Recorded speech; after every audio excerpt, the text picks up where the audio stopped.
അപ്പൊ ഞങ്ങൾ ഇന്ന് നിങ്ങളെ പരിചയപ്പെടുത്തുന്ന പുതിയ പ്രൊഡക്റ്റ് ആണ് ഏസ് ബോണ്ടിന്റെ പേപ്പർ ജോയിന്റ് എപ്പോക്സി.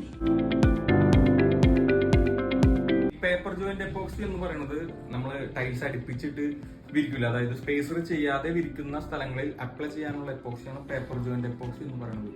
വളരെ സിമ്പിൾ ആയിട്ട് നമ്മൾ പറയുകയാണെങ്കിൽ പണ്ടെല്ലാം നമ്മുടെ വീടുകളിൽ സ്പേസർ ഉപയോഗിക്കാതെയാണ് ടൈൽസ് ലൈ ചെയ്തുകൊണ്ടിരുന്നത്. അവിടെയൊക്കെ ഇപ്പോൾ ലീക്കുള്ളടത്തും അല്ലെങ്കിൽ മറ്റു വൃത്തികേടായിട്ട് തോന്നുന്ന പ്ലേസിലെല്ലാം നമുക്കിപ്പോൾ വളരെ ഈസി ആയിട്ട് ഉപയോഗിക്കാവുന്ന ഒരു എപ്പോക്സിയാണ് പേപ്പർ ജോയിന്റ് എപ്പോക്സി എന്ന് പറയുന്നത്.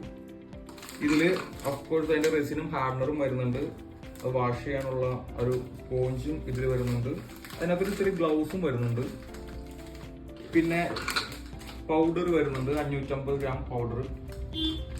പിന്നെ വരുന്നത് ഇത് അപ്ലൈ ചെയ്യാനുള്ള ബോട്ടിലാണ് വരുന്നത്.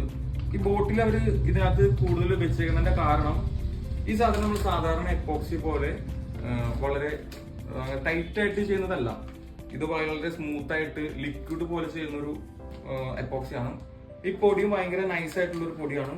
ജസ്റ്റ് അപ്പൊ നമുക്ക് ഈ ബോട്ടിൽ കൂടെയാണ് നമ്മുടെ പേപ്പർ ജോയിന്റ് എപ്പോക്സി നമ്മൾ അപ്ലൈ ചെയ്യുന്നത്. ഇത് അപ്ലൈ ചെയ്യേണ്ടത് എങ്ങനെയാണെന്ന് വെച്ച് കഴിഞ്ഞാൽ നമ്മൾ പേപ്പർ ജോയിന്റ് ആദ്യം ജോയിന്റ് നന്നായിട്ട് ക്ലീൻ ചെയ്ത് അതിനകത്ത് എല്ലാ ഡസ്റ്റ് നമ്മൾ റിമൂവ് ചെയ്ത് ഇത് മൂന്നും കൂടി മിക്സ് ചെയ്ത് നല്ല രീതിയിൽ ലൂസ് ചെയ്തെടുത്തിട്ട് വേണം ഈ ബോട്ടിൽ ഫില്ല് ചെയ്ത് നമ്മൾ അപ്ലൈ ചെയ്യാൻ.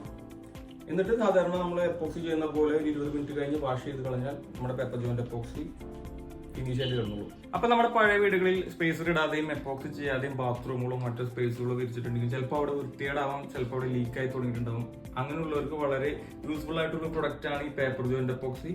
നമുക്ക് സുഖമായിട്ട് സിമ്പിൾ ആയിട്ട് ചെയ്യാവുന്ന ഒരു പ്രൊഡക്റ്റ് ആണ്. അപ്പൊ നിങ്ങൾ ഉപയോഗിച്ച് നോക്കാം, എന്നിട്ട് നിങ്ങളുടെ അഭിപ്രായങ്ങൾ ഞങ്ങൾ അറിയിക്കുക. Thank you.